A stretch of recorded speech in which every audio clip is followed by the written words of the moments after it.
before we do that, the headlines.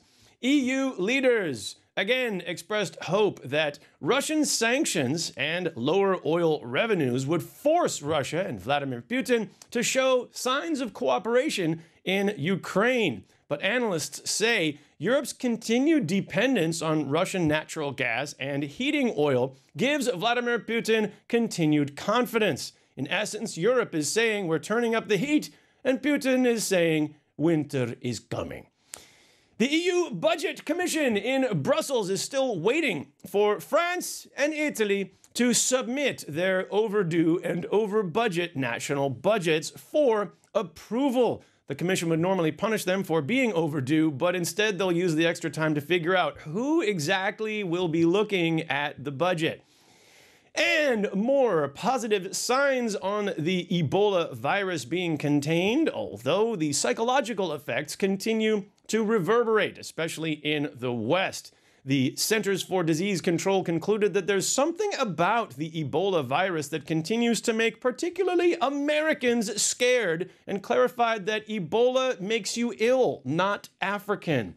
A recent poll by Fox News asked what Americans consider their biggest threat: ISIS, Ebola, or equal. In fact, it is equal, the sugar substitute, that is possibly more deadly than either of those two. Now that the EU is cracking down on overly lenient Irish tax laws, American pharmaceutical company AbbVie has called off a proposed takeover of the Irish drug firm Shire, effectively leaving them abandoned at the altar. Picture Shire as represented by the Hobbit and the gargantuan AbbVie as Smog, and you realize maybe it's for the best that they don't get married.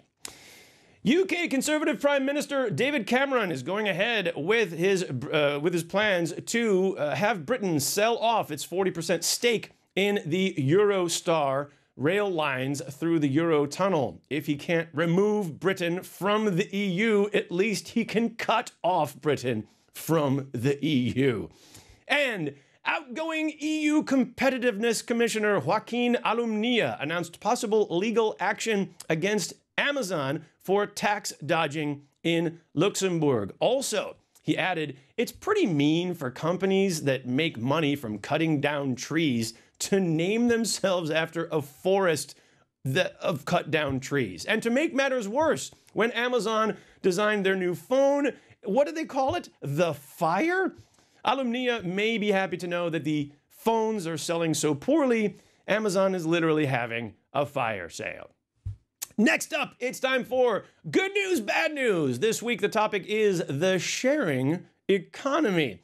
Good news, European economies are looking for a much-needed boost, and it may just be coming in the form of tech startups like Uber, Lyft, and Airbnb, online services to coordinate ride-sharing, apartment sharing all over the world. Bad news, all over the world, the new sharing economy is bumping heads with the existing economy, and everyone from taxi drivers to hotels is complaining.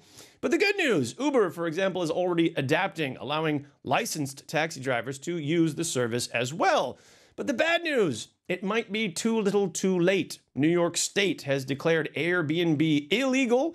Uber is illegal in Germany and faces a ban in France. But the good news, there's a new EU Commission taking office on the 1st of November, and everyone is waiting to hear what they'll have to say about what's fair, what's not, what's practical, and what's useful. Meanwhile, there's a lot of gray area, and what better place to take advantage of gray area than Amsterdam and the Netherlands? Of course, sex and drugs are illegal, it's Europe, but whether they're enforced is a different matter. Could this be fertile ground for finding a middle ground? Well, the European Urban Knowledge Network thinks so.